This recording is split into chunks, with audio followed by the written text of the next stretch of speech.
Assalamualaikum warahmatullahi wabarakatuh. Apa kabar teman-teman semuanya? Semoga teman-teman semua dalam lindungan Allah Subhanahu wa taala. Jangan lupa ya, tetap jaga kesehatan dan sholat 5 waktu tepat pada waktunya.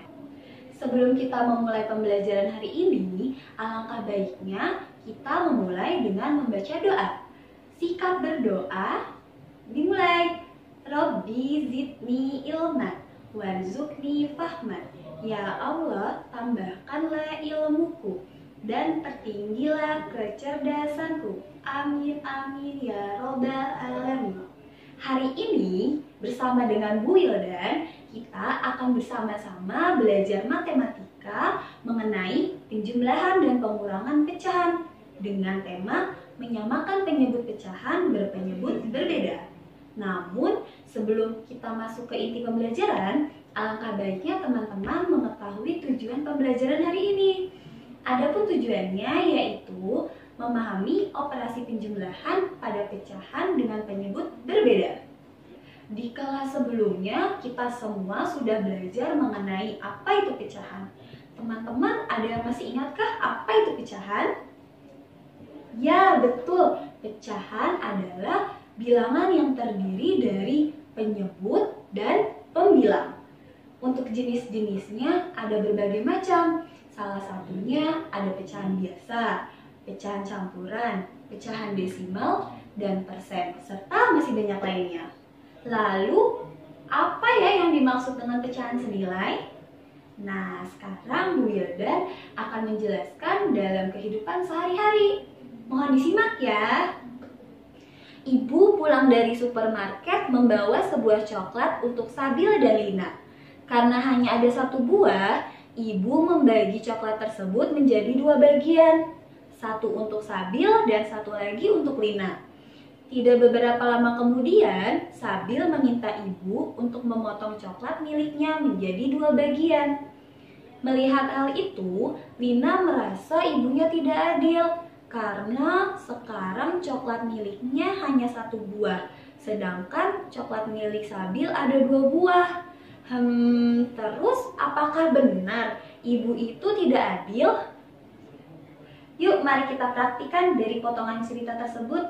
Awalnya coklat ini utuh dan juga memiliki nilai 1. Lalu coklat ini dibagi menjadi 2 bagian yang sama besar, sehingga masing-masing potongan itu menyatakan 1 dari 2 bagian, atau bisa ditulis 1/2. Hanya saja setelah itu, bagian untuk Sabil yang 1/2 tadi dipotong lagi dan menjadi 2 bagian.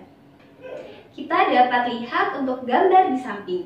Untuk bagian Sabil itu dibagi menjadi 2 bagian lagi, dan bagian Lina hanya tetap menjadi 1/2 saja. Kita lihat dari gambar coklat Sabil dan Lina. Kalau sama-sama dibagi 2 akan menjadi bagian 4 potong. Nah, dari situ kita bisa melihat bahwa coklat Sabil itu sebenarnya sama seperti coklat milik Lina jika dibagi 2 juga. Oleh karena itu, kita bisa saja membaca potongan coklat Sabil menjadi 2/4 atau sama dengan 2 bagian dari 4 potongan coklat. Nah, sekarang coba kalian perhatikan potongan coklat milik Lina dan Sabil. Dilihat dari besarnya memang sama besar, tapi kalau kita lihat dari nilainya sebenarnya berbeda, yaitu 1/2 dengan 2/4. Namun, sebenarnya 1/2 itu sama saja dengan 2/4. Nah, 2 pecahan ini bisa kalian sebut dengan pecahan senilai. 2/4 didapatkan dari mengalihkan masing-masing pembilang dan penyebut pada pecahan 1/2 ini dengan 2. Sehingga ketika 1 dikalikan 2, maka hasilnya akan 2. Dan 2 dikali 2 hasilnya 4. Dari pembelajaran hari ini, kita sama-sama bisa menyimpulkan bahwasannya untuk mencari penyebut yang sama dari pecahan yang senilai dengan cara menggunakan kelipatan persekutuan terkecil. Setelah kita mendapatkan kelipatan, kita pilih nih angka yang paling kecil dan kedua-duanya memiliki angka yang sama. Seperti itu ya teman-teman. Jangan lupa teliti dalam belajar matematika. Sebelum kita tutup pembelajaran hari ini, alangkah baiknya kita ucapkan bersama-sama hamdalah. Alhamdulillahirabbil alamin. Tidak lupa doa kafaratul majlis. Subhanakallahumma wa bihamdik asyhadu an la ilaha illa anta astaghfiruka wa atubu ilaik. Amin. Demikian penjelasan materi hari ini. Pesan dari Bu Guru, tetap jaga kesehatan, sholat 5 waktu tepat pada waktunya. Pastikan teman-teman semua menonton video pembelajaran selanjutnya ya. Sampai bertemu lagi. Wassalamualaikum warahmatullahi wabarakatuh.